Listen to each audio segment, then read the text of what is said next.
Well, I think that what you see in adoption, as the Apostle Paul unfolds it in the New Testament, are really two aspects: identity and inheritance.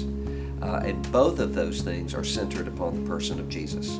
And so you are accepted, Paul says, the church at Ephesus, talking about adoption. You are accepted in the beloved. Your identity is found in Christ. So that the Father's good pleasure is moving everything, Ephesians 1, summing up all things in Christ.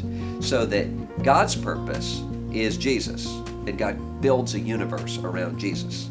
So that when you're in Christ, then you have the Abba cry that takes place through the Spirit. The Spirit is identifying you with Jesus, and you are then being recognized by the Father. And you have an inheritance that belongs to Jesus. It's outside of you until you are hidden in Christ. So I think the Trinity is involved in adoption because the Trinity is pushing toward God's purpose, which is Romans 8:29, that Jesus might be the firstborn among many brothers. And so I think that when you see what Paul is doing in Romans 8 with the Spirit at work in adoption, until I started paying more careful attention to this, I always assumed that the Abba cry was the typical understanding that most of us have growing up in churches, that it is a baby cooing into the face of his father, a very soothing, familial image. Problem is, that's not the image that you find in Romans 8 or in Galatians 4. The Abba cry is a scream. This is a scream for deliverance of a child to his father, and it comes in a whole context of God hearing the groanings of his people, which is why Paul moves from you are crying out Abba right down to you are groaning with groans that are too deep for words from the Spirit. I think the key issue with adoption when it comes to the work of the Spirit is you are seeing how abnormal your life is. And that really hit me, I think, most when Maria and I went to pick up our boys from the orphanage in Russia, because it didn't happen the way we thought it would happen or the way we thought it should happen. I anticipated that the boys would reach out to us gratefully and lovingly, and we would have this just wonderful moment of walking out to the car and walking away. That's not what happened.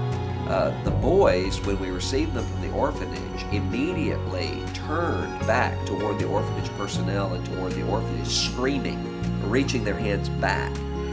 I have them in the car, whispering to them, even though they understand no English at all, but whispering, you just don't know. This place is a pit. You have no idea what's waiting for you. And speaking to them about this, but all that they know is the orphanage. The orphanage seems normal. I think that is exactly what Paul is getting at in the work of the Spirit. We're living in an orphanage universe, in enemy-occupied territory, and we assume that this is normal. We assume that this is good. And the Father, through the Spirit, is creating a sense of discontentment within us in this present era. We're longing for our Father's house and longing for our seat at the table. And so I think in the Trinity, you see this joy that is taking place. Father is giving to the Son brothers and sisters, a household, a tribe. You have a son who is standing before his Father, here I am and the children that you have given to me. You have the Spirit who is working within us, testifying and showing us that we're children of God, which is another aspect of Romans 8 that I think we typically misunderstand. The Spirit testifies with our spirit that we are sons of God, and if sons, then heirs. Often we think that what the Spirit is doing is reassuring us and giving us a sense of tranquility and assurance that we're children. That's not at all what the Spirit is doing. The Spirit is causing us to cry out, causing us to groan. And so the very people who are being assured that they're sons of God are being assured precisely because they're in a state of tumult. How long, O Lord, will this go on? And so the Spirit and the Son and the Father are all working toward a common goal in adoption, and that's Jesus.